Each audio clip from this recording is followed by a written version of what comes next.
Sir गर्मी आ चुकी है सर पढ़ने का मन नहीं कर रहा।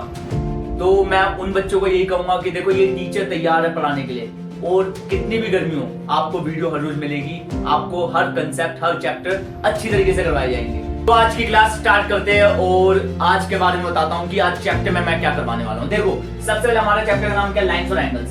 सर लाइन्स के बारे में तो पता है सर एंगल्स के बारे में बताओ। देखो एंगल्स के बारे में आपको 6th क्लास से आप पढ़ते आ रहे हैं कि एंगल्स का मतलब क्या होता है। हमारा एक्यूट एंगल हो गया, राइट एंगल हो गया, ऑब्ट्यूज एंगल हो गया, स्ट्रेट एंगल हो गया और रिफ्लेक्स एंगल हो गया।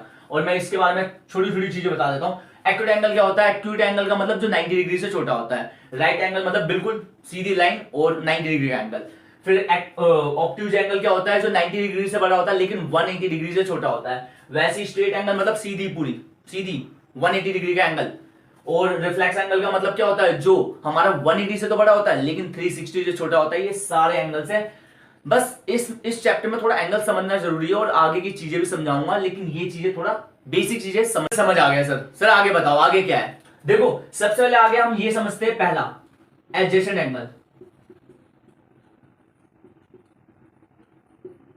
जिसको तुम हिंदी कोण भी बोल सकते हो। पड़ोसी लाइन जो होती है ना वही एडजेसेंट एंगल होता है। होता क्या है? देखो मान लो ये हमारा कोई मैंने एक लाइन खींच दी, ठीक है, और लाइन खींच के यहाँ पर एंगल बना दिया और एंगल बना के मैंने एक और लाइन खींच दी यहाँ पर। तो ये वाला जो एंगल और ये वाला जो एंगल होगा ना, इन दोनों को हम लिख सकते हैं। क्या लिख सकते हैं? मान लो मैंने ए लिख दिया, ये बी लिख दिया, ये सी लिख दिया, ये डी लिख दिया। तो मैं लिख सकता हूँ कि जो एंगल ए बी सी है ना वो इक्वल है किसके? एंगल ए बी डी और plus angle D B C. तो ये हमारा क्या हो जाता है? हमारा एडजेसेंट एंगल हो जाता है। एडजेसेंट एंगल का मतलब साथ में जो साथ में एंगल बनते हैं ना वो हमारा सर एडजेसेंट एंगल समझ आ गया है सर। अब आगे क्या है? आगे देखो हमारा सेकंड नंबर पे आ जाता है लीनियर पेयर। लीनियर पेयर जिसको हम हिंदी में क्या कहते हैं? रैखिक युग्म कहते हैं। मान लो मैंने एक लाइन खींची, यहाँ पर एक एंगल मतलब एंगल बनाने के लिए मैंने एक लाइन खींच दी ऊपर, और यहाँ पर देखो क्या होता है? लीनियर पेयर का मतलब होता है जब दो एंगल, मान लो एक एंगल यहाँ एक एंगल यहाँ पर है, ऐसे पोजीशन होना चाहिए। पोजीशन तुमको हमेशा ऐसे ही मिलेगा। लीनियर पेयर का जब भी मिलेगा ऐसे ही मिलने वाला है, ठीक है। वैसे तुम्हारे को क्वेश्चन में हर टाइप के करवा दूंगा, समझ आ जाएगा, ठीक है। मान लो ये x है, ये हमारा y है, तो x plus y equal to 180।